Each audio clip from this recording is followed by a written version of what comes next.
आपने medicine from sky के बारे में सुना है, जिसमें ड्रोन फ्लाइट्स के जरिए वैक्सीन और एसेंशियल्स की डिलीवरी करता है। अब सोचिए अगर आप तक भी ऐसे ही ड्रोन के जरिए डिलीवरी हो तो। दरअसल हाल ही में केंद्र सरकार ने ड्राफ्ट ड्रोन रूल 2021 जारी किए हैं। इन पर 5 अगस्त तक सभी के सुझाव मांगे गए हैं। इसमें कहा गया है कि नए रूल्स में 250 ग्राम तक के नैनो ड्रोन्स को रजिस्ट्रेशन की जरूरत नहीं पड़ेगी। इसका ट्रीटमेंट बिल्कुल अन्य ट्रांसपोर्ट की तरह होगा, जिसके लिए आसमान को 3 जोन में बांटा जाएगा। माइक्रो ड्रोन गैर व्यापारिक कार्यों के लिए चलाने के लिए पायलट लाइसेंस नहीं लेना होगा। इसी तरह नैनो ड्रोन और रिसर्च एंड डेवलपमेंट के लिए भी पायलट लाइसेंस नहीं लगेगा। इसकी निगरानी डिजिटल स्काई प्लेटफॉर्म से ही की जाएगी। केंद्रीय सिविल एविएशन मंत्री ज्योतिरादित्य सिंधिया ने ड्रोन की नई पॉलिसी को अगली बिग टेक क्रांति बताया है। उन्होंने ट्वीट करते हुए लिखा, दुनिया भर में ड्रोन की वजह से अगली बड़ी टेक क्रांति आने वाली है। भारत में भी स्टार्टअप इसकी मदद से कम लागत, संसाधनों और समय से ऑपरेशन पूरा कर सकेंगे। तो चलिए विस्तार से समझते हैं कि ड्रोन पॉलिसी क्या है, इससे क्या होगा, इन्हें कहां उड़ा सकेंगे और क्या हम भी ड्रोन ले सकते हैं। नई पॉलिसी में ड्रोन का एक अलग route, platform, registration, unique identification number जैसी चीजों के बारे में बताया गया है। देश में ड्रोन उड़ाने वालों के लिए एक ऑनलाइन पोर्टल डिजिटल स्काई होगा। इस डिजिटल स्काई प्लेटफॉर्म के माध्यम से ड्रोन टेक्नोलॉजी फ्रेमवर्क जैसे कि no permission, no take off, flight permission, drone के ऑपरेशन व ट्रैफिक को प्रभावी तरीके से मैनेज करना, ये सब ऑपरेट किया जाएगा।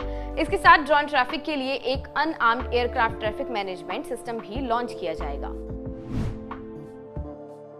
नई पॉलिसी सेल्फ सर्टिफिकेशन पर आधारित है। आसान शब्दों में समझे तो ड्रोन से जुड़ी सभी जिम्मेदारी उसके मालिकों की रहेगी। इसमें सरकार का हस्तक्षेप कम से कम रहेगा। इस प्रक्रिया को आसान किया गया है ताकि कारोबार करना आसान हो सके। इसके साथ जहां कई तरह के अप्रूवल खत्म कर दिए गए हैं, वहीं ड्रोन के कवरेज को भी 300 किलो से बढ़ाकर 500 किलो कर दिया गया है।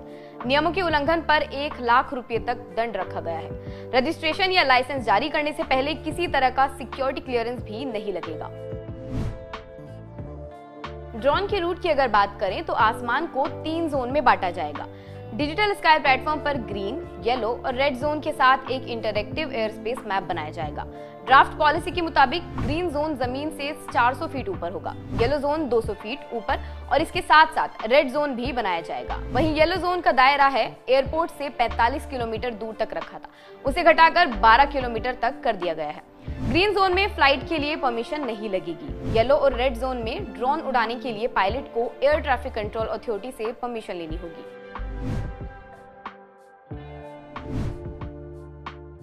कोई भी व्यक्ति बगैर इस यूनिक आइडेंटिफिकेशन नंबर के ड्रोन का संचालन नहीं कर सकेगा। ड्रोन के मुताबिक UIN नंबर को उसके मैन्युफैक्चरर द्वारा प्रदान किए गए सीरियल नंबर, उसके फ्लाइट कंट्रोल नंबर और ग्राउंड कंट्रोल स्टेशन से लिंक किया जाएगा। कोई भी व्यक्ति फ्लाइट कंट्रोल मॉड्यूल या ग्राउंड कंट्रोल स्टेशन के सीरियल नंबर को नहीं बदलेगा।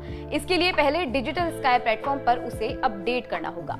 अगर आपके पास 31 दिसंबर 2021 से पहले कोई ड्रोन है तो उसे कुछ डिटेल्स देकर डिजिटल स्काई प्लेटफॉर्म पर अपडेट करना होगा और उसका यूनिक आइडेंटिफिकेशन नंबर जनरेट किया जाएगा।